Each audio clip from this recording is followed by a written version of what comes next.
Hi, I am a NEET aspirant, and if you are watching this video, then you must be a NEET aspirant too. And anyway, I have given NEET twice, and today I want to do some honest talk that how I improved my rank from 1.6 lakh to 52k, but still was not able to get a government medical seat. I gave my first attempt in 2024, and I had studied from LN in Kota, both 11th and 12th, and I scored 561 marks and around 1.6 lakh rank. Of course, I was not happy with it, but I knew where I went wrong. So I didn't fully understand how to revise, and I didn't solve enough MCQs, and I was quite overwhelmed by the materials and advices around me. So I took a drop from Patna and no coaching this time, only self study. जब मैंने decide किया कि मैं सिर्फ self study पे stick रहूँगी, तो मैंने सोचा टेस्ट सीरीज़ का क्या, तो उसके लिए मैं मेरे हॉस्टल के नियर में आकाश था, तो मैं वहाँ गई। तो वहाँ पता चला कि 15K में वो इस मार्क्स वाले बच्चों को, 550 प्लस वाले बच्चों को वो दे आर प्रोवाइडिंग 15,000 के अंदर you are getting the whole course. तो मैंने कहा कि ठीक है, मुझे तो बस टेस्ट से मतलब है, मुझे क्लास तो करनी नहीं है, तो मैंने वो ले लिया और मैंने क्लास किया भी नहीं। हाँ, बस मैंने मॉड्यूल वहाँ से लिए और मैंने पूरे मैं होल ईयर LN के कुछ मटेरियल सॉल्व किए थे, लाइक रेस हो गए, वो सब किए, लेकिन रेस एक्स्ट्राइज ये दोनों मैंने बेसिकली किए थे। लेकिन मैंने पूरे आकाश के मॉड्यूल को सॉल्व किया, बस मोमेंटम नहीं किया। उसका रिग्रेट मुझे अभी भी है, क्योंकि मोमेंटम से आई थिंक 2D या 1D का था क्वेश्चन, 1D का आई थिंक, हाँ 1D का ही क्वेश्चन, जो एक डिफ्रेंशिएशन वाला बहुत गंदा डिफ्रेंशिएशन था, वो क्वेश्चन आया था। तो वो सारे क्वेश्चंस डायरेक्ट मोमेंटम से पूछे गए थे, तो इस पर मैं मोमेंटम पे स्टिक रहने वाली हूँ। मैंने खुद का प्लान बनाया और सितंबर से पहले सिलेबस ख़त्म कर डाला। I focused more on practicing questions this time, and I revised properly, and I tracked my mistakes like carefully.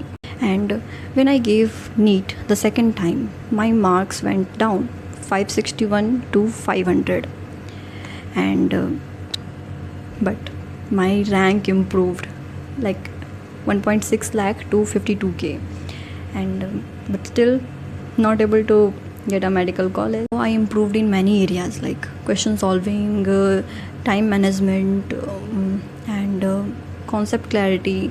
I focused on these areas mainly, and but still I don't know where I went wrong, and but still I'm not able to crack the cutoff to get a medical college. मेरी जो rank improve हुई, of course it's an improvement, कि 1.5 लाख से भी ज़्यादा rank थी पिछली बार, अब 52,000 रैंक आ रही है, तो कुछ ना कहीं इम्प्रूवमेंट तो हुआ ना। तो ये इम्प्रूवमेंट भी, इसे ख़राब भी हो सकता था ना, लेकिन ये इम्प्रूवमेंट क्यों हुआ वो भी मैं बता सकती हूँ। पहला, एक तो मैंने अपना सिलेबस बहुत जल्दी कंप्लीट कर लिया, सितंबर के आसपास मैंने अपना सिलेबस कंप्लीट कर लिया। और सेकंड कि मैंने किसी का होता है ना, आंख बंद करके किसी का भी प्लान यूट्यूब से उठाया और फॉलो कर लिया, मैंने वो नहीं किया। मैंने अपने अकॉर्डिंग जो मुझ पे सूट कर रहा था, मैंने वो प्लान बनाया। And third thing I did कि मैंने क्वेश्चन को मोर सीरियसली सॉल्व किया। अब मोर सीरियसली का मतलब बताती हूँ। मोर सीरियसली का मतलब हुआ कि हर एक क्वेश्चन, जैसे कि तुम फिजिक्स कर रहे हो, हर एक क्वेश्चन को देखना, उसको सॉल्व करना, सिर्फ सॉल्व करने के लिए नहीं कि आंसर लाना है, नहीं, सॉल्व किया प्रॉपर, उसमें जितनी तरह से तुम सोच सकते हो सोचा, एंड उससे वो चीज़ें एक्सट्रैक्ट की जो कि तुमको नेक्स्ट क्वेश्चन में, कोई भी उससे रिलेटेड तुम क्वेश्चन करो तो उसमें तुमको हेल्प होनी चाहिए। वो जो भी तुम वहाँ से सीखोगे वो अप्लाई कर सको तुम दूसरे क्वेश्चन में, क्योंकि जब तक तुम क्या करोगे ज्ञान लेके, जब तक तुम उसे यूज़ नहीं कर सकते हो। अब मैं NEET 2026 के लिए प्रिपेयर कर रही हूँ, वो भी फिर से सेल्फ स्टडी, क्योंकि एक बार जिस चीज़ से आपको रिजल्ट मिलने लगे ना, इम्प्रूवमेंट होने लगे ना, आप उस पर स्टिक कर जाते हो, क्योंकि तब आपको खुद पे भरोसा हो जाता है कि यार ये मेरा फ़ैसला था एंड इट वर्क वेल। तो वही सेल्फ स्टडी पे ही टिकना है फिर से। और इस बार ना मैं कुछ ज़्यादा, पहले से ज़्यादा कॉन्फिडेंट हूँ, क्योंकि मुझे कहीं ना कहीं मुझे अब अंदर से पता है यार कि मैंने यहाँ पे होता है ना, क्वेश्चन सीरियसली सॉल्व नहीं किए थे, यहाँ पे अपने आप को बस बोला कि यार करके निकलते हैं ना, ऐसा टाइप मैंने करके उसको टॉपिक को छोड़ दिया और वही आ गया। माइक्रोस्कोप इतना ईजी क्वेश्चन, क्या फॉर्मूला बेस्ड क्वेश्चन आया था, मैं कर सकती थी, लेकिन मैं नहीं कर पाई क्योंकि मैंने पूरे साल उस टॉपिक को इग्नोर किया। मुझे लगा कि ये आएगा ही नहीं, या फिर पता नहीं क्या मिथ बना के चलते हैं हम लोग। तो इस बार मुझे पता है कि मुझे कहाँ पे काम करना है, और मुझे पता है कि मुझे किन किन चीज़ों पे मतलब मुझे पता है कि मुझे क्या क्या करना है, मुझे ये भी पता है मुझे क्या क्या नहीं करना है। तो यही होता है एक फ़ायदा जब आप एक ड्रॉपर से मिलते हो ना, मतलब एक सीरियस ड्रॉपर, ये नहीं कि पंचवर्षीय योजना वाले। जब आप एक सीरियस ड्रॉपर से मिलते हो लाइक मी, तो आपको पता है आपको क्या जानने को मिलता है। आपको ये जानने को मिलता है कि क्या नहीं करना होता है। लाइक कि जैसे कि आप टाइम बाउंड कर लेते हो कि हाँ इतनी देर में 45 क्वेश्चन मुझे करने हैं 45 मिनट में, वो भी फिजिक्स के बना लेते हैं। तो ऑफ कोर्स तुमको भी पता है, मुझे भी पता है, ये नहीं पॉसिबल है, ये पॉसिबल ही नहीं है until you are doing basic maths के क्वेश्चन, तो हो ही नहीं सकता है। तो टाइम बाउंड जब करते हैं ना, तो उससे क्या होता है, मैंने ये किया था बहुत बार, टाइम बाउंड कर लेती हूँ और फिर हड़बड़ में क्वेश्चन करने हैं, पढ़ा भी नहीं, बस आगे बढ़ गए। तो ऐसे कर करके हम अपना इतना, ना ही वो प्रोडक्टिव जाता है, ना ही उसमें क्वेश्चन सॉल्व हुआ है, ना ही कुछ और हुआ, वो पूरा टाइम वेस्ट जाता है, ठीक है। और एक फील भी ऊपर से हमें फेक सेटिस्फेक्शन भी चाहिए, स्यूडो सेटिस्फेक्शन चाहिए हमें कि नहीं यार मैंने तो अच्छे से पढ़ा है, बट तुमको भी पता है कुछ नहीं निकला है उसमें से, और ये गलती मैंने की है। बस टाइम बाउंड कर लिया कि इतनी देर में इतने क्वेश्चन, या फिर दिखाने के लिए, पता नहीं हम ऐसे सो करते हैं ना कि देखो यार मैंने तो अपना कर लिया, हार्ड वर्क कर लिया, मैंने अपना 100% दे लिया, अब तुम देख लो। पता नहीं किस बहुत हार्श ट्रुथ बोलने वाली हूँ अभी, जो मुझे खुद फील हुआ है, और मुझे लगता है कि ये मुझे सामने किसी को बोलना चाहिए। वैसे मैं बोलने नहीं वाली थी, पर बोलना चाहिए किसी के सामने, सो दैट कि तुमको ये याद रहे यार कि ऐसा हुआ है और फिर से इस ट्रैप में फॉल नहीं करना है। तो ट्रैप ये है कि जैसे कि मेरे जैसे बच्चे जो प्रॉपर जानते नहीं है ना चीज़ें, बस रैंक वन करते रहते हैं, उन्हें लगता है कि उनका हो जाएगा, रैंक 1 मिल जाएगा। बट जब 2-3 बार गिरते हैं, 2-3 ड्रॉप लगता है, तब उन्हें रियलाइज़ होता है कि हर चीज़ की इवन हार्ड वर्क की भी एक लिमिटेशन है।